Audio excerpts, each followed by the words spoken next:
marijuana is still listed by the U.S. government as a Schedule 1 narcotic, the most problematic of the drugs, a Schedule 1 narcotic, even though many states have legalized it, many states have legalized it at least for medical uses. But now even HHS, top federal health agency, says marijuana should be moved to a Schedule 3 drug in historic recommendation to the DEA. That it should be moved down to Schedule 3, which is the lowest level. That's the least level of illegal, to phrase that poorly. The U.S. Department of Health and Human Services is officially recommending that marijuana be moved from Schedule 1 to Schedule 3 under federal law, a historic development that means the top health agency no longer considers cannabis to be a drug with high abuse potential and no medical value. Yeah, I mean, think of how insane it is that it's still Schedule 1, which means it has no medical value. Everyone knows that cannabis and marijuana have, at minimum, some medical value. You can debate whether it's a fuck ton. Some people will be like, it solves everything. If you need to, it solves everything from headaches to dirty windowsills. You can clean with marijuana, whatever. You can debate how much, but is there anyone that thinks it has no medical benefit? I mean, our government is just so insane on so many levels. But part of the reason, maybe perhaps the biggest reason, I mean, it's the reason the war on drugs was started, is that it was started to make it easier to arrest Black people and to arrest activists. And it was mainly started under Nixon and geared up, although it existed to some degree before that. But it was heavily increased under Nixon. And his former aide, Ehrlichman, said that even when they invented the war on drugs, they knew that the real reason they were doing it was to arrest Black communities and activists.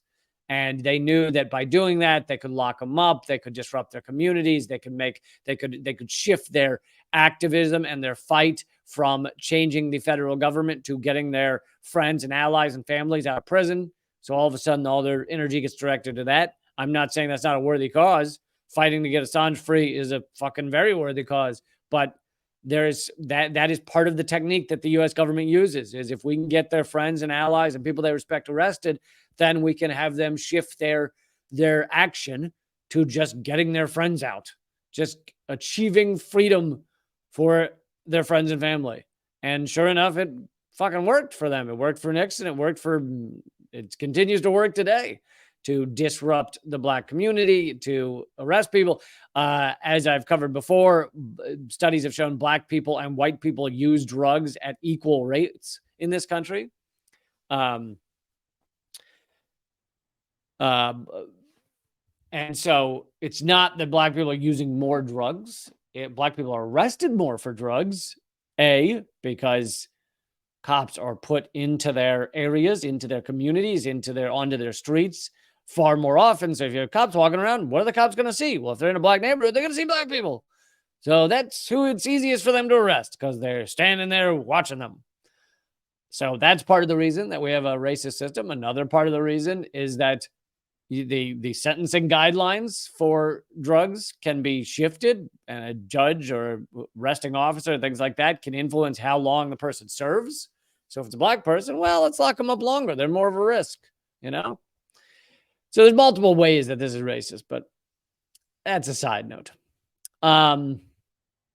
HHS officially recommending marijuana be moved to a Schedule 3, a historic development that means the top health agency no longer considers cannabis to be a drug with high abuse and no medical value, after completing a scientific review into cannabis under a directive from President Joe Biden last year. By the way, Biden also fired everyone in his office in the West Wing who admitted to having used marijuana. So, good guy, especially considering who his son is. HHS is now telling the Drug Enforcement Administration that it believes marijuana should be placed in Schedule 3. The recommendation is not binding, and the DEA has the final say, but the scientific analysis combined with growing political support for cannabis reform may well influence DEA to make the change. Oh, and it's way overdue to make that change. Way overdue.